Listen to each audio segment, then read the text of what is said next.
Tahap ini merupakan visualisasi dengan sketsa berdasarkan jalan cerita yang sudah kita buat untuk komik. Hai kids, siapa yang suka membaca komik? Komik termasuk dalam seni gambar enggak bergerak. Komik berisi gambar dan tulisan yang tersusun membentuk rangkaian cerita.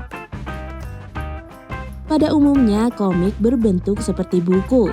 Namun, seiring perkembangan teknologi, kita bisa membaca komik secara digital melalui komputer atau gawai.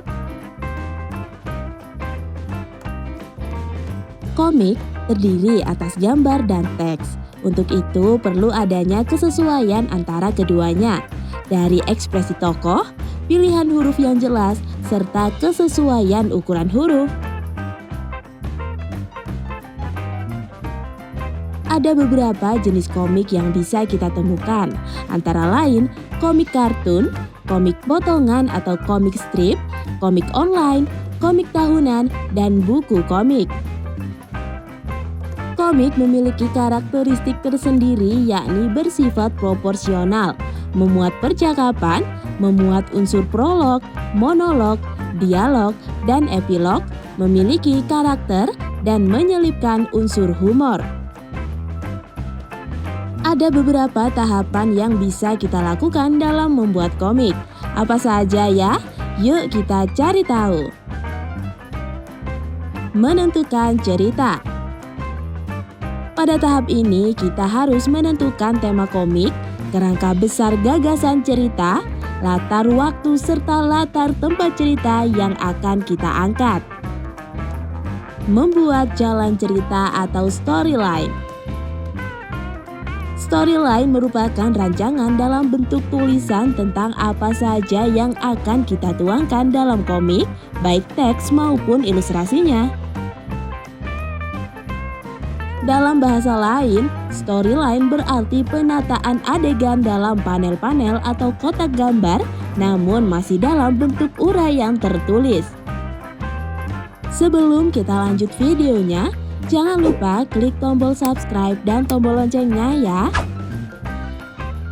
Membuat karakter tokoh.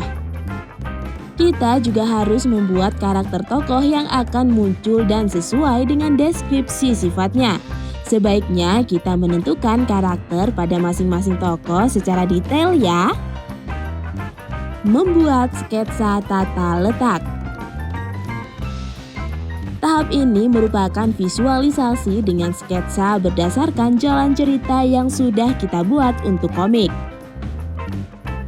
Deskripsi verbal panel pada tiap halaman kita visualkan dengan sketsa hitam putih lengkap dengan ilustrasi dan balon teks. Membuat outline pada ilustrasi. Bagian ini merupakan tahap pemberian tinta hitam dengan menggunakan drawing pen, kuas, ataupun media lain pada sketsa yang telah kita buat. Mewarnai gambar. Tahap ini merupakan pewarnaan dengan teknik manual menggunakan cat poster, cat air, cat minyak, ataupun perangkat lain untuk membuat gambar secara digital. Membuat dan mengisi balon teks. Setelah semua bagian tersusun dengan baik, kita lanjutkan dengan membuat balon teks beserta kata-katanya. Pembuatan sampul halaman. Sampul halaman atau cover berisi ilustrasi yang mewakili keseluruhan cerita komik. Unsur yang harus kita cantumkan yaitu judul komik, ilustrasi, nama komikus, dan penerbit. Menyusun tata letak halaman. Setelah seluruh halaman selesai kita kerjakan, tahap terakhir yaitu menyusun tata letak halaman agar cerita berjalan runtut. Nah, itulah beberapa tahapan yang bisa kita lakukan untuk membuat komik. Menarik banget kan? Sampai di sini dulu ya videonya. Jangan lupa like, komen, subscribe, dan share ke teman-teman lainnya ya kids. Bye-bye!